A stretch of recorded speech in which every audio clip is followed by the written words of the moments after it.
This is African News on Voice of the People Television, where we don't just bring you the news, we bring you Africa's heartbeats, the policies that shapes our world, and the economy that determines our future.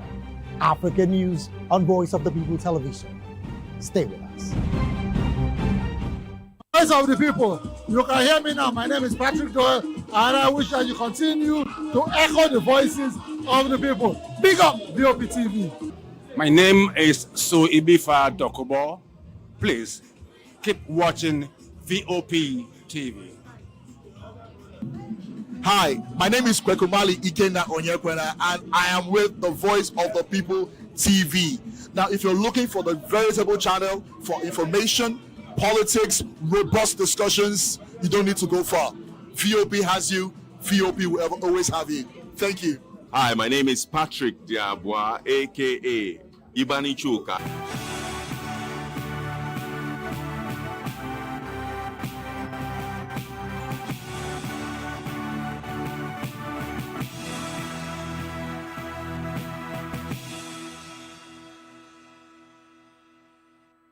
Well, hello and welcome to News Hour on Voice of the People TV. I am Vivian Oguche. And I am Nenna Ndomdioto. Before we begin the news, kindly visit our website www.vop.ng for fresh and trending news. Here are the headlines. Supreme Court affirms President's part to impose emergency rule. Ngige remains in Kuje prison until December 18. CJN calls on courts to begin virtual hearings. Malami asks EFCC chairman to step aside from probe. Reps committee step into Dangote NMDPRA dispute. And now in Edo State, gunmen kidnap 18. On the foreign scene, FBI foils bombing plot targeting Los Angeles. Well, in business news, Nigeria's inflation drops to 14.45%. In sport, Akin Shamiro welcomes Eagles' invitation. And in the world of entertainment, FISC moves to prosecute Pella for reckless driving. Now in the news in detail. The Supreme Court has ruled that a sitting president has the constitutional power to declare a state of emergency in any state to prevent a breakdown of law and order. Delivering the lead judgment in a split decision, Justice Mohammed Idris held that Section 305 of the Constitution empowers the president to take extraordinary measures to restore normalcy during an emergency. The ruling followed a suit filed by Adama and 10 other PDP-led states challenging the emergency declared by President Bola Tinubu in Rivers State, during which Governor Siminalayi Fubara and other elected officials were suspended for 6 months. In a 6-1 decision, the court held that the president may suspend democratically elected officials under emergency rule, but stressed that such action must be for a limited period. The court also upheld preliminary objections by the Attorney General of the Federation and the National Assembly, ruling that the PDP states failed to establish a valid course of action. The suit was consequently struck out and dismissed on the merits. However, in a dissenting opinion, Justice Obandi ruled that while the president can declare a state of emergency, he lacks the power to suspend elected state officials. Still on a legal note, Justice Mariam Hassan of the Federal Capital Territory High Court, sitting in Gwarimpa, Abuja, has ordered that former Minister of Labour, Chris Ngige, be remanded at the Kuje Correctional Center until December 18. The order followed arguments for and against his bail application, which the court is yet to rule on. Ngige's lawyer, Patrick Ikweto, urged the court to grant bail, citing health concerns and assuring that his clients would not jump bail or interfere with witnesses. However, the Economic and Financial Crimes Commission, EFCC, has opposed the request, describing Ngige as a flight risk.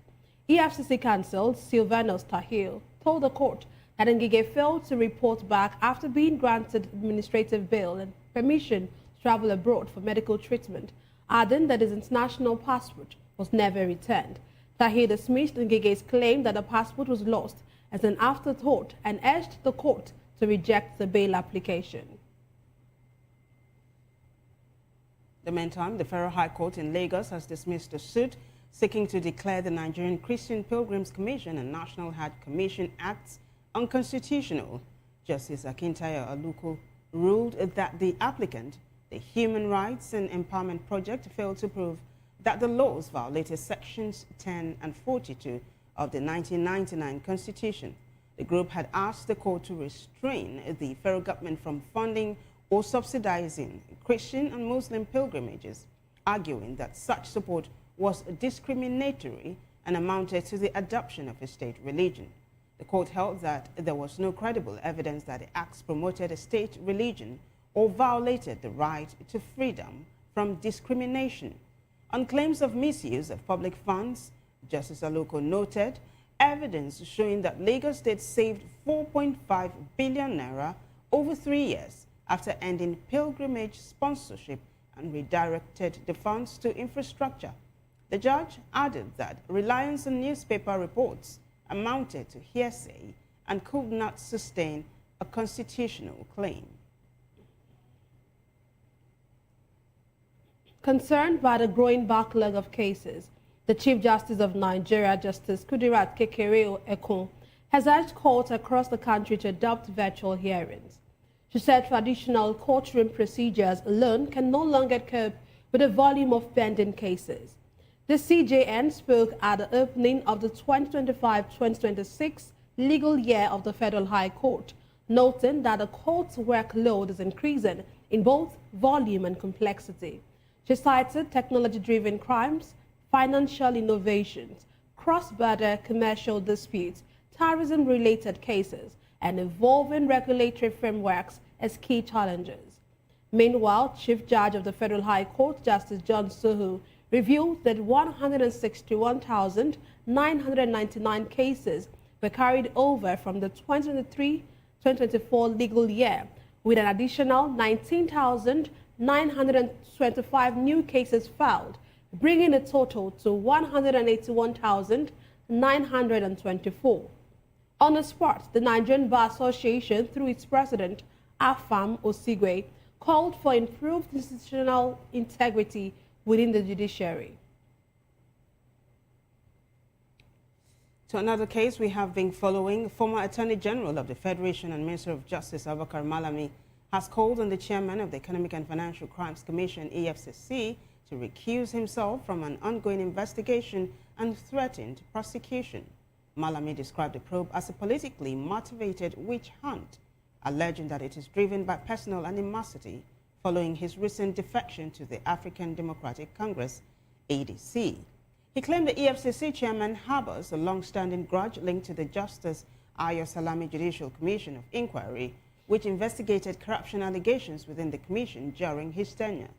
Malami argued that the EFCC cannot conduct a fair or objective investigation under its current leadership. He therefore demanded that the EFCC chairman step aside and that the case be transferred to another agency to ensure impartiality and public confidence.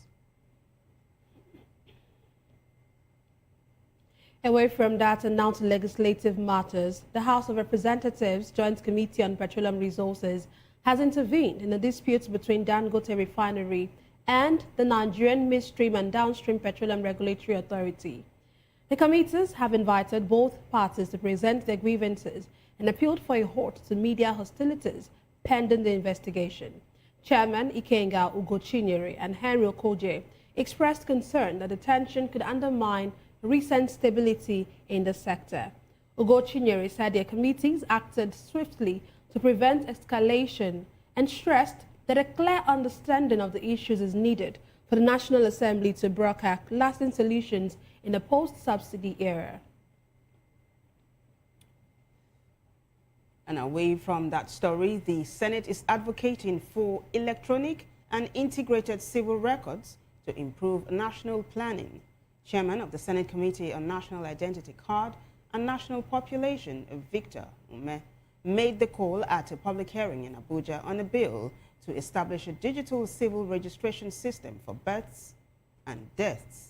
Ume said the reform would ensure every person death in Nigeria is accurately recorded and align the country with global best practices. Senate President Godswill Akpabio, represented by Deputy Chief Whip Peter Nwebonyi, emphasized that accurate vital registration is key to data-driven governance and national security. National Population Commission Chairman Aminu Yusuf noted the amendments are timely and will enable the use of technology and interoperable platforms across government agencies.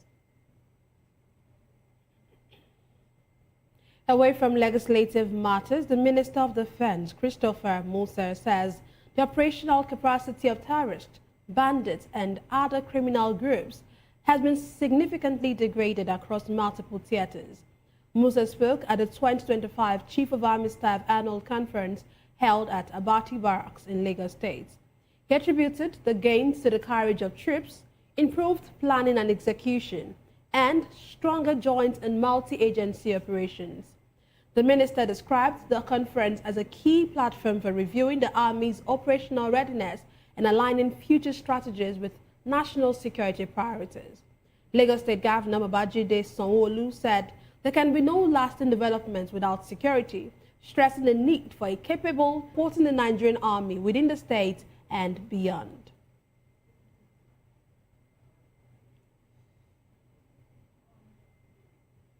Well, let's take you to Edo State, where 18 passengers have been kidnapped along the Benin-Akure Highway near a village in Edo State. The kidnappers reportedly fired sporadically before taking their victims into the bush. Edo Police spokesperson confirmed the abduction and said a joint security operation has launched a manhunt for the suspects.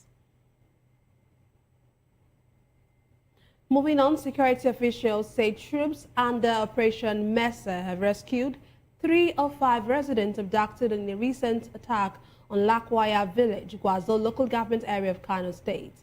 The victims were taken during an overnight raid. Captain Babatunde Zubeiru, Assistant Director of Army Public Relations at the 3 Brigade, said the rescue involved personnel from the Nigerian Army, Air Force, and Police Force.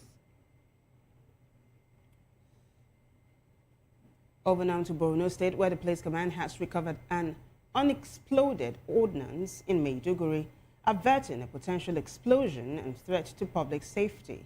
Police spokesperson Kenneth Dasso said the device was discovered beneath a telecom mast at Chiksun in the Federal Low Cost area. He said the Commissioner of Police immediately directed the EOD CBRN team to the scene. The team cordoned off the area and successfully rendered the device safe in line with standard procedures. Joining us virtually to analyze the news is Chijioke Oji, a public affairs analyst. Thank you for joining us, Chijioke. Having me. Yes, it's always a pleasure to have you. Okay, let's start with this. The Supreme Court has ruled that the sitting president has constitutional power to declare a state of emergency in any state to prevent a breakdown of law and order. And of course, it's also one of the things about the ruling is that he can suspend elected officials or officers. What do you make of this? What does this portend for our democracy? The Supreme Court is the final resting case for any matter of this nature, especially in this case where, it's now, we'll say, a rested matter. I don't think many Nigerians were really against the president declaring a state of emergency. What many Nigerians were really concerned were the manner in which it was done. And the excuses given did not in any way at all correlate or give the people of the states any participation in that. It was said that the declaration was done as a result of unrest and several recorded killings and all of that. Then another version came up to say it was due to exploded pipe leakages or pipeline vandalizations and all of that. I mean, that was not enough reason to incidentally vacate an elected sitting governor, which many people saw as as a serious concern, judging by the fact that the current sitting president witnessed similar, but was not executed in his own time of being in administration in Lagos State. So for him to now carry out such orders and imposing the military takeover of the state simply meant that there were certain interests that the president was either trying to protect or just trying to execute that executive powers bestowed upon him, or probably running a test of what Nigerians could do, and in the end, they reigned supreme, showing and demonstrating to Nigerians the power of the executive, which also translates to showing that Nigerians, continue to suffer of this insecurity can be curbed by a single directive of the president. If the president, by just a single proclamation, was able to unseat or remove temporarily a sitting governor in twinkle of hours, and that was obeyed and it was evacuated, how much more would it take for the military to evacuate a state, which has become a constant debate today? That it's only in the areas of interest that we see this administration playing its pivotal role. Well, the Supreme Court has made it clear. I don't think the argument was basically on the president exercising the power to declare a state of emergency, but what Nigerians were concerned was the manner in which and the speedy process to which it was applied. And even in states where we have serious security concerns, the president has yet to extend, such declarations.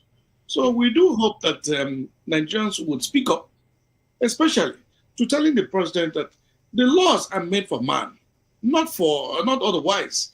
And in cases like this, there should be clear indication as to what, would warrant the state of emergency to be declared.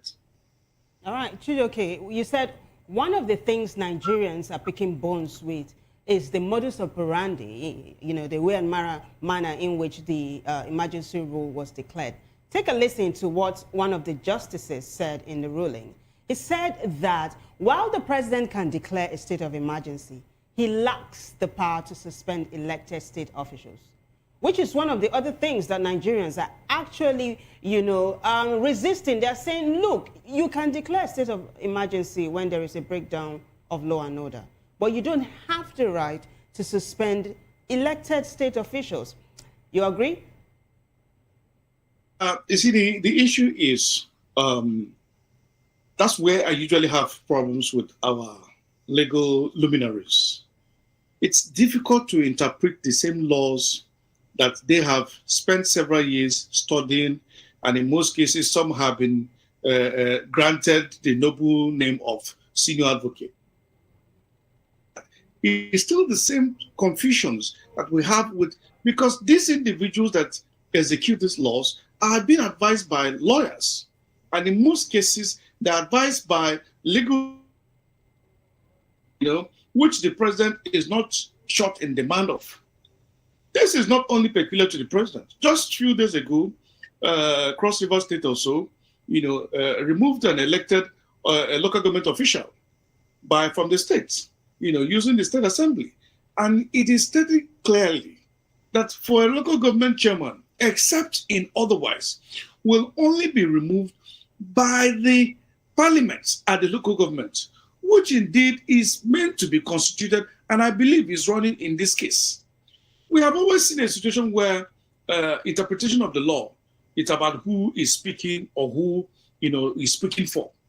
Because one would still argue from the quarters of the president that yes, he did it to avert or certain crisis. And in this case, it would be unfair to suspend the governor without the assembly, which were already making moves to dethrone or to impeach the sitting governor.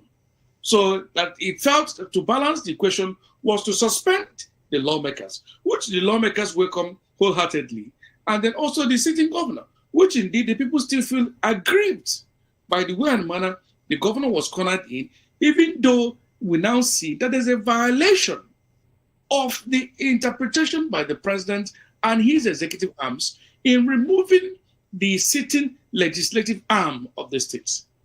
What would now happen? Will the law now say that whatever had happened before then is null and void? because the 6 months, which was presided over by an individual who now has been handsomely now rewarded for the good work he did, either serving the people of the state or serving some personal interests, become an ambassador, and now a representative of Nigeria. So it is painful that we'll continue to have these lacunas everywhere, and it cuts across every state of the federation within our own dear country. And this is, a powers showcase of powers in most cases, with the people at the top showing continued, I wouldn't say ignorance, but continued misrule in certain ways of not following the due processes. We had the same thing within the former president in the person of Muhammad Buhari. And after several courts had granted certain individuals, freedom, they refused to abide by those courts. So is it now the continued president that will now have a change? I mean, it's very unfortunate. And these are some of the things that the international community are seeing and are calling and hailing and saying Nigerians deserve better. In a democratic dispensation, you ought to have representation, especially in the supremacy of the rule of law, which we as a country should be seen to be upholding. But in a situation where it's about who it pleases, especially those in the quarters that are getting it, would always, give the president, or now the new word is cut the president a slack and tell him he's doing well. Well, the people at the top have it by saying he's doing well. But the generality is that how we are perceived internationally is that we're a country that has no, outer of respect for the rule of law. Because this happened under the entire nation. And for 6 months, the court kept on dilly-dallying, and now we now have it months after all this, deeds have been done. It's very unfortunate. Okay, I'm still on the legal note. Justice Mariam Hassan of the Federal Capital Territory High Court has ordered that former Minister of Labour Chris Ngige be remanded at the Kuje Correctional Center until December 18. And of course, you know that it's the EFCC that has taken him into custody. But would you say that this, will you call this selective justice? Would you call this as being a witch hunt on Ngige? Well, because I'm not privy to all of those facts, it'd be difficult to, be on the part of supporting him to say because he's my fellow countryman or from the same side where I come from. Incidentally, I've known him for a while, but I wouldn't say I know to what actions he has been involved. We say these are allegations. In fact, the good thing about our law is that it is an allegation until he's been proven guilty. So before he's actually proven guilty, it would not make any form of being, neutral to come out and saying that this thing is about, people of certain level or certain people of certain tribes or part of the country that are being witch hunted, or to say it is an opposition thing. If the people at the ruling class are identifying those who have, especially, taken advantage of the opposition to commit these unforgivable, unpardonable felonies against the Federal Republic of Nigeria and the Nigerian citizens, they do not deserve to have any form of iota of freedom. Just as a few hours ago, I was privy to seeing what Alhaji Aliko Dangote came out to tell Nigerians of the current 7 DPR director, showcasing to Nigerians that a public servant, who was able to school his children in secondary schools in Switzerland by spending over $5 million. I think there's no way that correlated to his earnings and to the expenditures. And if we were talking about the actual amount spent, I mean, you would have to look at other areas. You would include the cost of the transportation for him to go over there and see the families. You'd also look at the fact that all this time, the children are also being fed. And, so the painful thing is that we hear only of these things when there is a disagreement between the parties at the top. And that's why average Nigerian's prayer, since prayer is now the way we want to go by, is to pray that the Nigerian politicians are never in peace with another. Because only when they quarrel and disagree that we now see the truth of these orchestrated killings, looting, robbery. It's now daylight robbery. Because how can an individual in a country that is said to be poor would be, I'm not judging him, but if it is said to be true, to loot over 2 billion. These are things that would cause executions in Asian countries. No country will survive when its citizens continues to, steal its common resource, continue to take advantage of the economy into their own favors.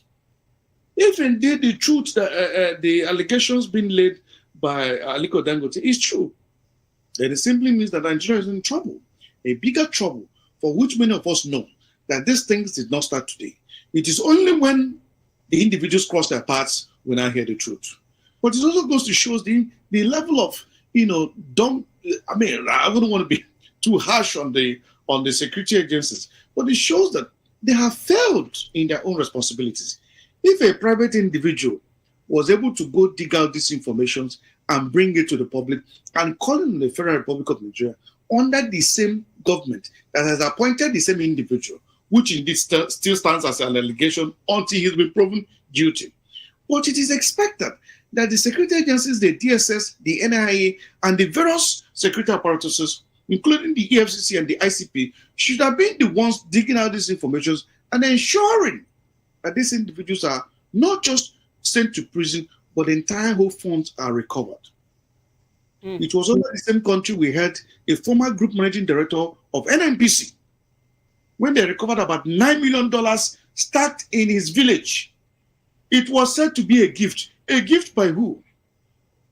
I haven't forgotten the various civil service conducts that completely ensures that an individual under the service of the civil service is not allowed to collect gifts. The same individual went to court and it was said to be returned to him that it was a gift. It is in the same country, a first lady of the Federal Republic of Nigeria, former, who the Nigerians could not justify how indeed these monies or whatever earnings or whatever job she was doing, she's my sister. But we'll have to call a spade a spade. The same EFCC seized certain amount of money, several millions of money in dollars. The same court system granted it back to her as a gift. Now we hear of our dear Farouk and other individuals that are yet to be named. Because why? The disagreement between the DPR and the Dangote refinery. Well, Chijoke, I'd like to take us back to Chris Ngige, former Labour Minister, right? Now, it is important for us to note that the case he's facing is improperly allocating contracts to associates when he was in office. I'd like for us to also talk about another person who is facing the fury of the EFCC at the moment, former Attorney General of the Federation and Minister of Justice, Abubakar Malami. This time, Malami is calling on the chairman of the Economic and Financial Crimes Commission, EFCC, to recuse himself from an ongoing investigation and threatened prosecution. Why is he saying this? Because Malami thinks this is politically motivated, that the current EFCC chairman has a grouse against him because there was something that happened between them when Malami was still the Attorney General of the Federation. How do you see this? Part of my prayer, and the rest of Nigerians should join us, including the various head pastors of different churches, that may these individuals never continue to be in peace with one another, because they have really done so much injustices to Nigerians. Nigerians continue to suffer, all as a result of this called ill management, and in most cases, these horrible ministers that are regarded as, honorable ministers. They're not honorable. It is not to say that I'm tarnishing the image of Malami to say because it's still mere speculations or accusations. Well, there are so many of them who have gone to even brandished houses procured, ill procured, and they are putting their names on these buildings. And now the EFCC is closing its eyes and going after the same only opposition party members. It is clear, because within the same APC, you have other former ministers that were on the same palace which I expect Malami to be calling out to the Nigerians that these are my own past who were served under the same administration. This is what they were handling also. And they should also be called to account for. Let us not forget that this is a country where, we continue to hear politicians come out in public to tell Nigerians that once you join the political party, your sins are washed away. This is a clear indication that if you have not joined the parties, you will be called to answer questions. The former governor of Ekiti State, in the person of Otumbadi Adebayo, who acquired a multi-million-dollar property and branded his name in the center of the island, just how many months of being within the Buhari administration. And the same current administration came in and said they will not probe them. And because why? They are still the same party members of APC. It is not to say that if Malami has stolen, every kobo should be recovered and they should be sent to jail. Nigeria needs farmlands. If the president does not know where to deploy these people, I can volunteer to shape the way the prison, since we are no longer running a prison system, we are running a correctional facility. Let us be able to correct them well so that they can become useful to Nigerians and truly serve. Because the word is that they have always been longing to serve Nigerians, but we've had so many of them that have looted the country dry and have continued to be saboteurs to the entire whole nations. If this whole, humongous monies that have been mentioned are true, then why is the presidency just isolating these individuals that have been, embroiled in this? Let him come out and make this a clear hunting, that there should not be any spare or sacred cows or spared individuals because of the need to protect the interest of their own party members. No. If there is a sincerity behind this whole chase, then all those who have served in the Buhari administration, in the Jonathan administration, should all be called to come and account and give rendition of their activities within those times they served. But Chijioke, I want to draw your attention back to the bone of contention. Do you think, like Malami is asking, that the EFCC chair should recuse himself because, according to Malami, he is biased? Well, at this point in time, it would even be too early because one would have expected that it is at the courts that he can say so. The EFCC chairman has the rights, at the moment to interrogate him and then carry out investigation. All they're doing is inquiry. They're either trying to clarify based on what they have, or they're trying to inquire to dig in to get the information they're looking for. And in most cases, it's expected that if they are intelligent officers, it is not to say that all of them are completely numb. If they're intelligent officers, they should have taken time to do their needful in getting the informations, so that when they are now requesting the clarification from the individuals that are involved, it will be a mere clarifications towards taking the matter to court. It is at the court that the accused persons who will be defending themselves would either be clarifying, and if there is a way, any way at all, he's saying the judge or the legal teams to be in any way at all going against the normal legal open entity, then he can call on to say, yes, he doesn't feel that he will get a fair judgment or get a fair hearing at this particular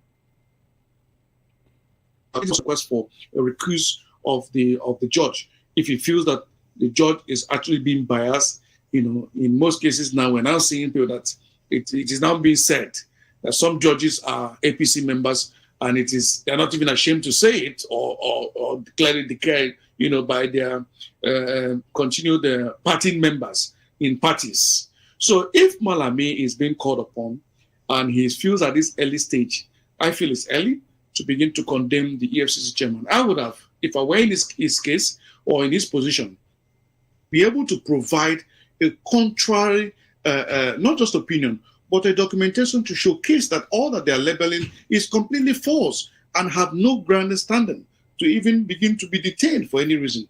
So, but in this case, because most of the things that are happening is the hearsay, we have not heard the EFCC side until the EFCC has come out to say, this is what their outcome of investigation, or this is what their course of interrogation has been like, or this is what Malami does not seem to be cooperating, because one can only understand having been a former Attorney General, and the powers that were vested upon Attorney General now being put to accountability, to account for his actions. It is not an easy process.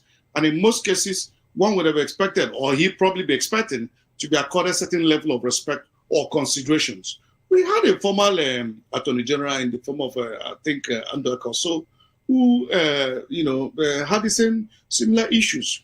When he was being called to answer questions, he simply left the country because he felt that he was too big to be queried in any way. He went to Brazil because there was no repatriation agreement between Nigeria and Brazil, and one other country again. And today he's back in Nigeria. He's not there, the same people partying along. These were individuals who were accused under the then Jonathan administration of having misappropriated so much billions of dollars and were involved in all kinds of legal deals and all of that. It is not to say that I'm accusing him, but these were the informations when the new administration of President Muhammad Buhari came on board. We're telling Nigerians. But today, the whole case seems to have died. Why? Because they have been washed clean by certain individuals in a political party. So if Malami, in this case, is being accused of anything, let him come out with facts. One would expect that a man of his caliber, who has held such position, would be able to come out with facts. It is facts that can counter anything at this moment. There's no sentiments to it. If you find him guilty, let them take him to court. If they find anything incriminating, they should prosecute him. Thank you very much, Ujoke. Who has looted Nigeria and has kept the entire nation and the people of our country poor. We don't need any more of excuses. Thank you very much for your intelligent analysis, as always. Thank you for being a part of News Hour. Thank you. Thank you for having me so much. Yeah, you're welcome. Okay, moving on, we'll take a break and then we'll return with more stories. To stay with us.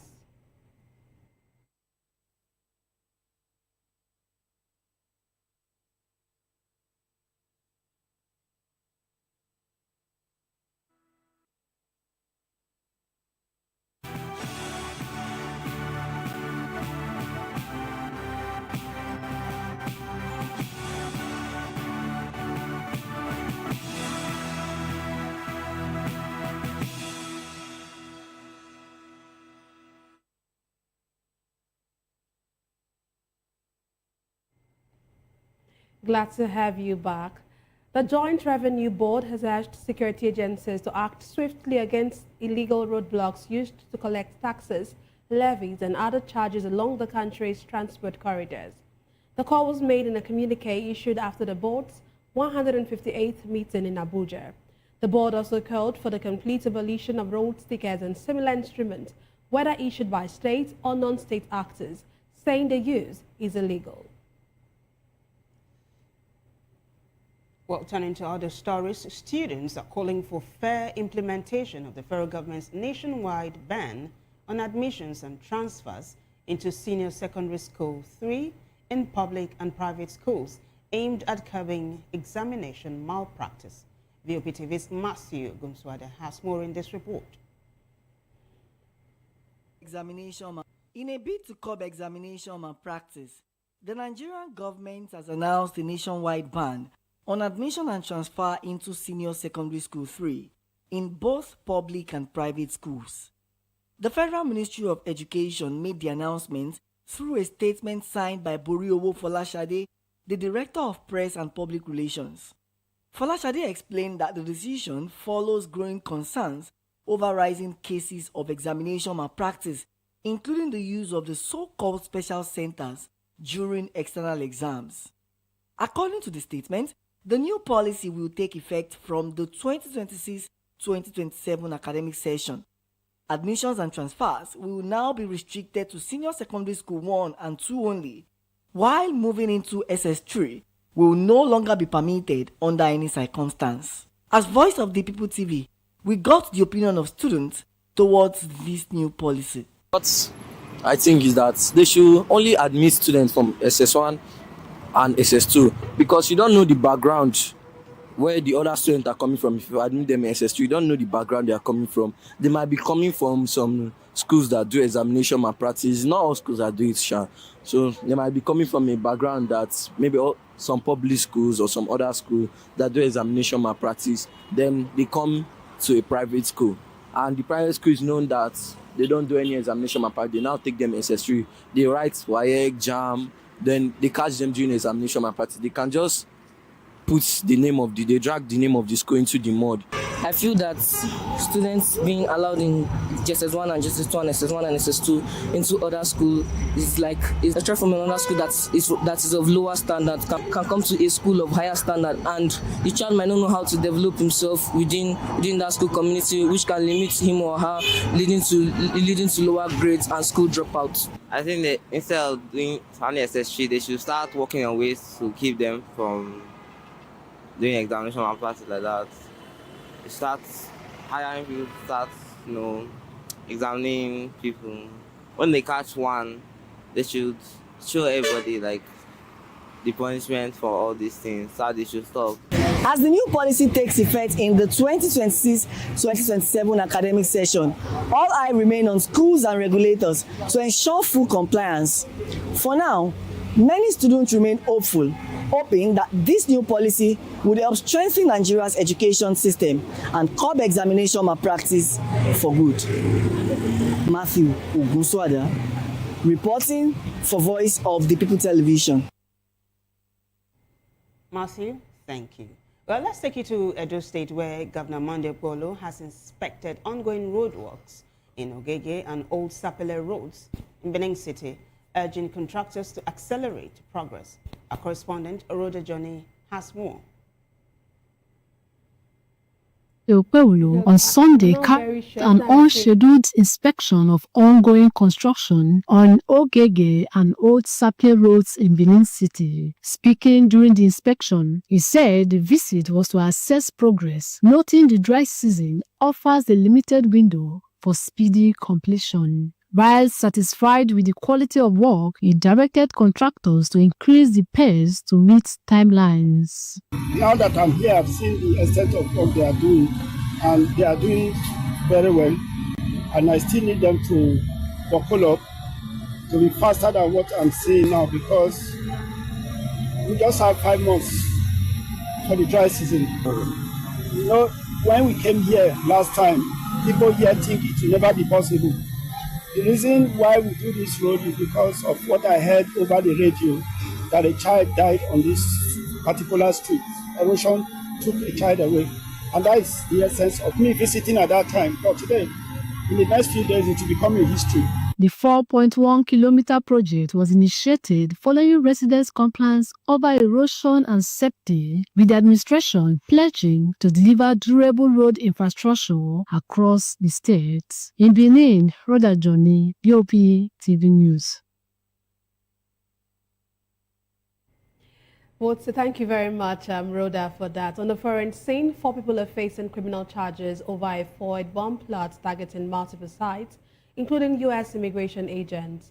The suspects were charged with conspiracy and possession of an unregistered destructive device, according to a complaint filed in the U.S. District Court for the Central District of California. And now Australia has vowed tougher gun laws as it mourns the victims of its deadliest mass shooting in nearly 30 years. Police say a father and son killed 15 people at a Jewish celebration on Sydney's Bundy Beach. The 50-year-old father was shot dead at the scene, while his 24-year-old son remains in critical condition in hospital. Meanwhile, the deadly attack on a Jewish festival at Bundy Beach has strained ties between Australian Prime Minister Anthony Albanese and Israeli counterpart Benjamin Netanyahu. Netanyahu criticized Albanese for failing to curb rising anti-Semitism, which has grown since 2023. In response, Albanese called for unity and said his government is ready to take necessary action. Business news now. Nigeria's headline inflation is to 14.45% in November, down from 16.05% in October. The latest Consumer Price Index report from the National Bureau of Statistics shows inflation declined by 1.22 percentage points, compared with a 0.29-point drop the previous month. Food inflation, however, rose to 1.13% in November, up from a negative 0.37% in October.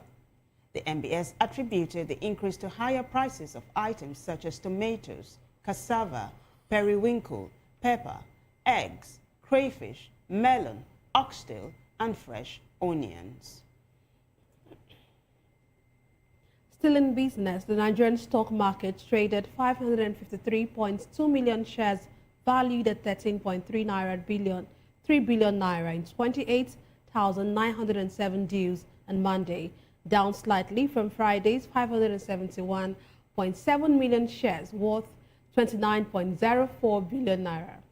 Turnover fell 54% while volume dipped 3%, but deals rose 42%.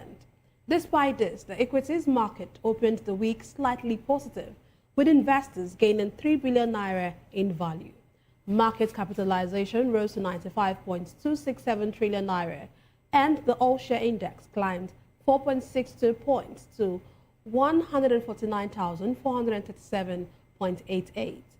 Year-to-date returns now stand at 45.19%, with market breadth showing 28 gainers and 23 losers. Well, in sports news, Ebenezer Akisamiro has described his first call-up to the Super Eagles for the 2025 Africa Cup of Nations as a pleasant surprise. The 21-year-old midfielder was named in the 28-man squad by head coach Eric Chell last weekend. Ebenezer has impressed this season with Syria club Pisa, earning him his maiden invitation to the national team. In tennis, world number 1 Aryna Sabalenka has been named WTA Player of the Year for the second consecutive season. 27-year-old won 4 titles this year, including successfully defending her U.S. Open crown against Amanda Anisimova to claim her 4th Grand Slam singles title. Sabalenka received nearly 80% of votes from international tennis media. In the world of entertainment, the Corps Marshal of the Federal Road Safety Corps, FISC, Shehu Mohammed, has ordered the prosecution of popular TikTok streamer Habib Hamzat, known as Pella, as a viral video showed him live streaming while driving, resulting in a crash. In a statement, Mohammed condemned what he called a growing trend of reckless road use by celebrities and social media influencers seeking online attention. The FISC said the act violated traffic regulations and endangered other road users, directing the Lagos State Sector Commander to prosecute Pella for reckless and distracted driving. Mohammed reminded the public that fame does not grant immunity from the law and urged entertainment and influencer communities to promote responsible behavior on Nigerian roads. Still in the world of entertainment, award-winning actress and producer Funke Akindele's latest film, Behind the Scenes, has made history with the biggest opening weekend of 2025, grossing over 200 million naira. The film, which features an all-star cast including Scarlett Gomez, Iyabo Ojo, Destiny Etiko, Toby Bakary, and Uche Montana, has broken 5 opening weekend records, according to its distributor. Akindele's previous hit, Everybody Loves Jennifer, had set the record for Nollywood's biggest opening weekend and went on to become the highest grossing Nollywood film ever, earning over 1.8 billion naira in Nigeria alone.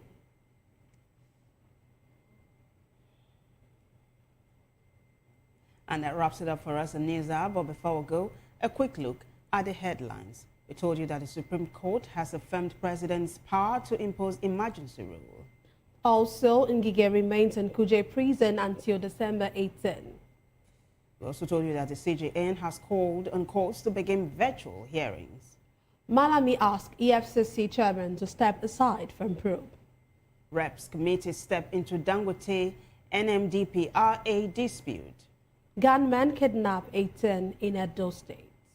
On the foreign scene, FBI files bombing plot targeting Los Angeles. In business, Nigeria's inflation drops to 14.45%. And in sports news, Ebenezer welcomes Eagles' invitation. And in the world of entertainment, FRSC moves to prosecute Pella for reckless driving. Do well to subscribe to our YouTube channel. On YouTube, we are Voice of the People TV. And on other social media platforms, we are at VOP TV Live. If you witness news happening near you, we want to hear from you. Send your eyewitness report, event coverage request, photos, or videos directly via WhatsApp to 0814-606-4057. You can also reach our newsroom by email at news@vop.ng. I am Nenna Ndomdioto. And I am Vivian Oguche. Thank you for watching.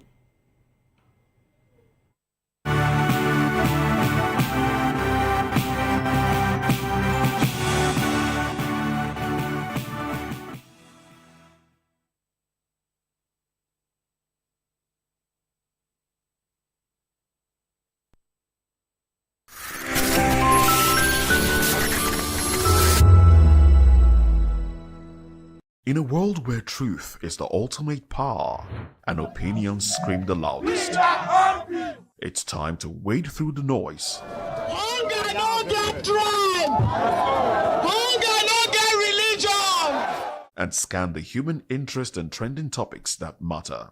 Stay tuned to The Issues, your plug to the stories making the buzz, from politics to science and technology, social justice, and more. Let's tackle the tough questions and expose the truth. The Issues on Voice of the People Television, Mondays to Fridays, 8 to 9 p.m. The Issues. Don't just react, understand. This is African News on Voice of the People Television, where we don't just bring you the news, we bring you Africa's heartbeats, the policies that shapes our world, and the economy that determines our future. African News on Voice of the People Television. Stay with us. In a world where power shifts with every headlines, news breaks and events happens, we bring you unbiased and explicit information on politics, economy, and state of the nation. We break down the chaos. Facts, not fluff. Truth, not spin. We discuss not just politics, but a glimpse into the future. Voice of the People Television. Now you have more than a voice. My name is Tao Familoni, and here's to VOP TV. Keep watching, stay tuned, do not touch that dial. Arararara, my name is Made Kuti, and you're watching VOP TV. Keep watching. Welcome, my name is Zika Davis. Distinguished ladies and gentlemen, boys, viewers, everybody, boys and girls. This is VOP TV. Do you know what that means? Voice of the People TV. You don't have a voice, don't come here. You better make sure your voice is heard. This is Health Check, your weekly guide to better living, smarter choices, and trusted answers. From everyday wellness to urgent health issues, we've got you covered. Health Check, only on Voice of the People Television, where your health has a voice.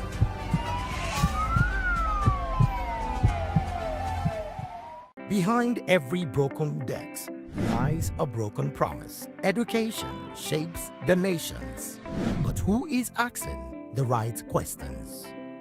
Introducing Edu Dialogue, the show that goes beyond the surface, exposes the cracks, the corruption, and the silence in Nigeria's education system. Edu Dialogue, Saturdays, 3 p.m., only on VOP TV. We break the biggest stories, from missing funds to policy failures. We ask the tough questions and demand real answers. Edu Dialogue, this Saturday, 3 p.m. on Voice of the People Television.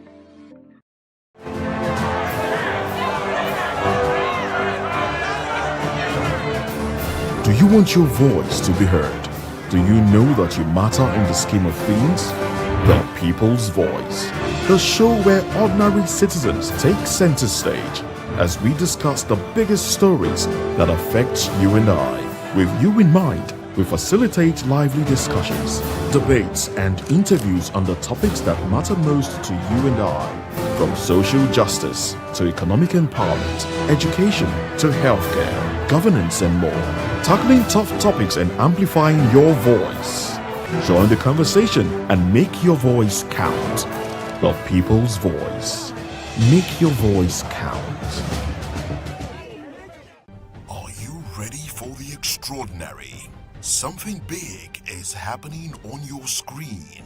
Introducing VOP TV. Now streaming on SLTV channel 264. From breaking news to captivating conversations, news analysis, giving you all sides to the story. We break in-depth discussions on the issues that matter, from politics to sports, entertainment, and lifestyle. VOP TV on SLTV channel 264. Join us as we redefine what television means to you.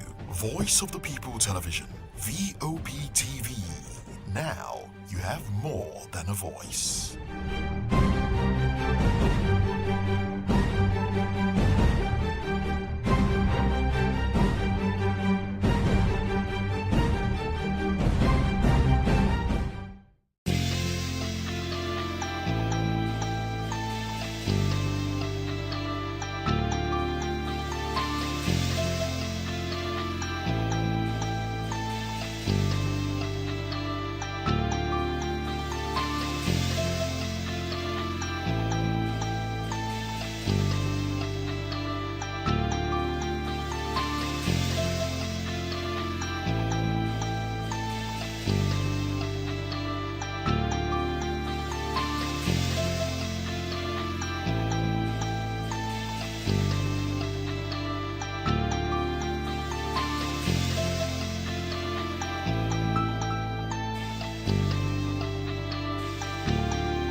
Hey guys, what's up? How you all doing? They call me Lovisha Nelson One, your number one celebrity host, and you are watching Voice of the People Television, VOP. Stay tuned. Uyi Osarate is my name. I am a friend of the microphone, Voice of the People TV. That name is unique, and the brand is very sweet. I like the packaging. Picture qualities, camera qualities, and then of course, the quality of human beings that I see sometimes on your channel. I talk and get paid, and I look forward to being in your studios. Oh yes, you are on to Voice of the People TV, live here in Benin City, the cradle of black civilization. What are you waiting for? Tune in, bro. VOP TV. Now, you have more than a voice.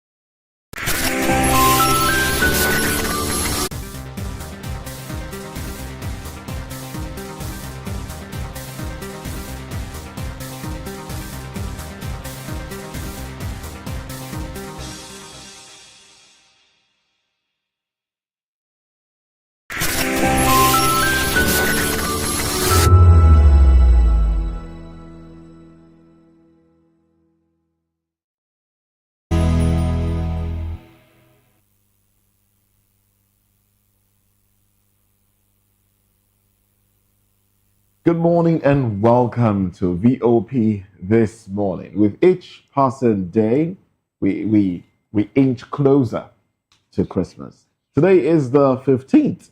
Yes, the 15th day in November. That leaves December, I beg your pardon. December. And that leaves, Christmas 10 days away. Oh well. Welcome to the program. I am Moses Humphrey. And of course, let's quickly take you into the conversations for this morning. Rivers crisis, Fubara Wike camps clash over commissioner slot. Obi faults FG's plan to borrow 20 trillion naira for 2026 budget. And EFCC, Malami rejects ownership of 46 bank accounts. These are the conversations this morning. A beautiful good morning to you, and thanks for joining us. Did I say beautiful good morning? Is there an ugly good morning? Yes, there's an ugly good morning. There's an ugly good morning. The one that doesn't come from the heart. Now, this is beautiful because it comes from my heart. Good morning and thanks for joining us. I am Chukuma Okoro. And I'm Fina Okechukwu. Join us as we dissect the stories that made it to our white table today, from politics to the state of the nation. It can include insecurity, economy, and all that. And you can be part of the platform or this train by subscribing to our YouTube if you've not done that. Our YouTube, we are Voice of the People TV. And across all the social media platforms, be it X.com, the Meta, the Facebook, the Instagram, the TikTok, we are at VOP TV Live. We also have a website, www.vop.ng is the website. Click on it and you have fresh and trending news. And talking about trending news stories, I think yesterday or thereabout was the birthday, the 58th birthday of the FCT Minister Nyesom Wike, and the President Bola Ahmed Tinubu congratulated him and sent him a beautiful, good, happy birthday message, thanking him for all the work he's doing in FCT and all the support he's given to his administration and every other thing. The president wrote, he said, congratulations on Wike, the Federal Capital Territory Minister, on your 58th birthday. I commend you for your exceptional leadership and transformative work in the FCT. Tinubu praised Wike's dedication to delivering impactful projects, highlighting the Apoka Rashid Road completion, a project stalled for 14 years. Wike's leadership has brought significant development to the nation's capital, with notable infrastructure expansion initiatives. But despite belonging to a different party, Wike, according to the president, has shown unwavering support for the Tinubu renewed agenda, contributing to its success. Wike expressing gratitude for the president's goodwill message and reaffirmed his commitment to supporting Tinubu's administration.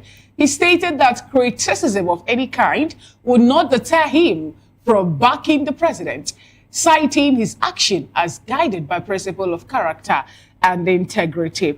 This statement, some persons were reacting to it. Some were like, how much of a character integrity are we talking about, where someone is trying to throw his party under a moving train, no longer a moving boss at this time, over personal gain and personal interest? Others have come up to say, okay, fine. You say you made the PDP the way it is today. Then why go all out to say they should not field any candidate for the 2027 general election? Isn't that, someone bringing up some things that they have attributed to having more like a questionable character? But anyway, that is politics in Nigeria for you. Politicians have their way. It is only in Nigeria that that particular clause that says that politics is a game of interest. It plays out here. But I'm happy that the president, number one man in Nigeria, congratulated the FCT minister. Some persons have called him the governor of the FCT over the infrastructural development he's bringing. All the same, I will still go back and talk about the people who are protesting non-payment of their money, the local, or rather the local contractors that we have in Nigeria who are protesting that they have contributed in helping out and making sure that some of the infrastructure development that we're clapping for today, are being done the way it is, but they are yet to receive their pay. What we saw was some overzealous security agencies using tear gas to disperse them. I think this birthday celebration, 58th birthday celebration of the minister, is going to come with a whole lot of things. The FCT, National Association of Resident Doctors, have decided to say, okay, we're calling off the strike for the meantime, and I hope the FCT minister will look into that too. And the children who are also on strike, the teachers who are protesting non-payment of the wage award and also the minimum wage too, I believe he will do, what I'm not talking about, giving them birthday gift by changing the hand of clock and make sure that the FCT is working. Shouldn't give them birthday gifts. He's not giving them birthday gifts if he gives them what they are entitled to. Yeah, exactly. It's because of things like this that some people will keep things that were meant to be shared, for the people, to want to share it on their birthdays as birthday gifts. No, it's not birthday gifts. Mr. Project. Yeah, it's a good thing. You're putting up projects. Did I hear say Mr. Project? No, that's what they call it. Okay. It's a good thing that you're putting up projects and the rest, but that's the responsibility of government in the first place. Exactly. It's the responsibility of government to put up, to build roads, bridges, flyovers, and the rest of them, potable water. So when we talk about these things like it's some major achievement, we give politicians, we add shoulder pad to their dressing, and then, they raise their shoulder high like they're doing something. It's the responsibility of government.